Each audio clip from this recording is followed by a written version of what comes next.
Hey everybody, just wanted to go over this week's module and just say that you are all working really hard and that's really great.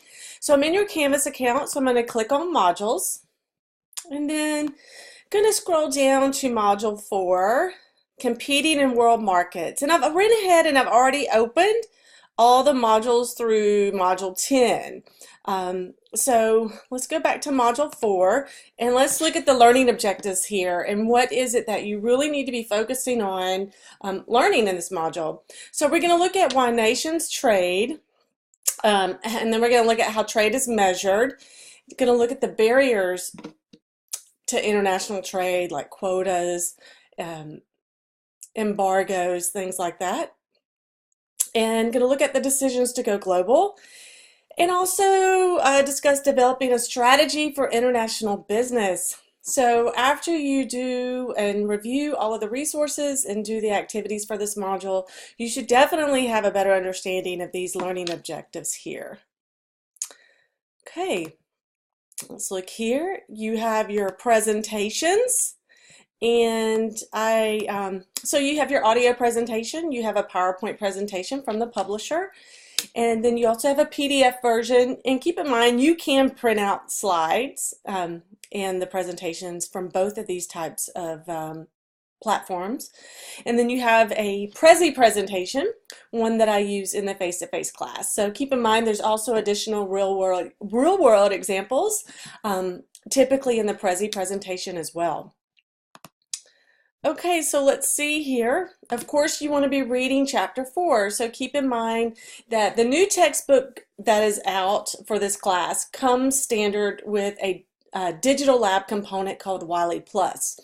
So in Wiley Plus, you will find things like Chapter Orions, which are adaptive study modules, and you will find other activities that you can use as an additional resource on top of everything else to help prepare for quizzes and exams, and even your discussions and assignments.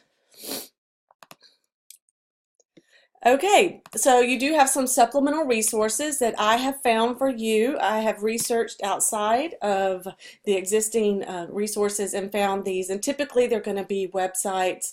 There may even be some YouTube videos there, or PDFs or articles, but they all go directly with the learning objectives for this class, or for this module, and for the overall class. So when I look for these supplemental files to enrich your learning, I go straight to the learning objectives, and then I find these additional files based off that. So you do have an exam that's going to be due Sunday, September 17th by 11:59 p.m. It's going to cover chapters 1 through 4. It's going to be 50 multiple choice questions. So good luck with that. And then let's look, you do have a multimedia assignment. So I am required to include multimedia assignments in this course, and it helps you on a lot of different areas. It helps you with your technical skills. It definitely helps you with your presentation skills, and you may very well find yourself interviewing in this type of environment one day, like with Skype or WebEx, or working with WebEx, which is an online digital meeting platform in your job. So it does help with all of these skills. So again, you would submit the assignment here, and so what I want you to do is I want you to look at the Nestle company, and you have a link. Anything that's blue is going to be a hyperlink to something else. So you have that, and you can actually, Canvas has a built-in web recorder as well. So you can get to that too, and I'll show you that here in just a second. And then there's also a Canvas app for your iPhone or Android where you can also record. And then I also find it's an audio video. So basically you're going to be giving your analysis in an interview and with an audio video, and you're going to be recording yourself. So you know, you want to make sure that you're looking into your web camera wherever that's located. So for me right now, my web camera is at the very top of my laptop screen. But if I was to look naturally in the middle of my screen where I want to look, it's going to look like I'm not looking at you. So you have to find that webcam and then look directly in that. So students do a variety of things. Sometimes students have someone record them on their iPhone or their Android device.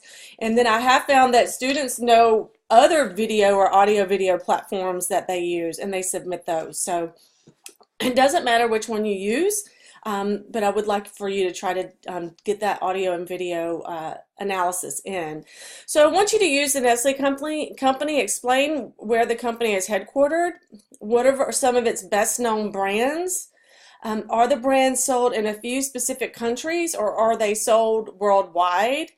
Describe 3 issues Nestle faces as a global corporation, and then also pick one foreign country the Nestle Corporation operates in and talk about the social and the cultural differences that affect any Nestle American national who works in that country. So your chapter 4 goes over social and cultural differences and what that is.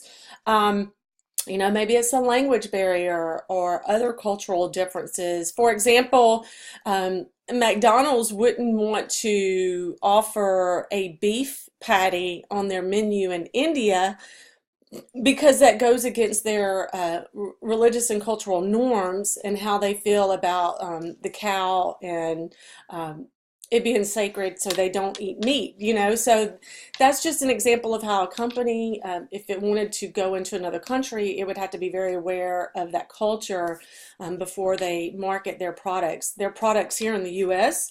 would 9 times out of 10 be marketed very different in another country. In an Asian country, you know, maybe there's more tofu on the menu or rice items or different types of spices like ginger and things like that on the menu that you wouldn't find at a McDonald's here in the US. So those are just some examples there. So again, these are down here, these are the module learning outcomes associated with this assignment, so you don't have to answer these. I just want to show you how this activity aligns with what we're learning in this module, what the learning objectives are.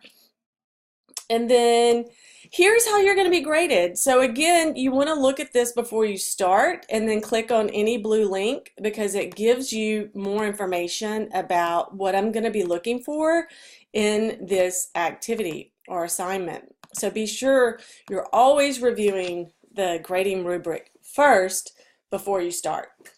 And as always, I hope you have a wonderful rest of whatever you're doing and moving forward. And if you have any questions, comments, or concerns, please just reach out to me and I'll be here to answer that for you or to do any clarification that you may need. Okay, bye.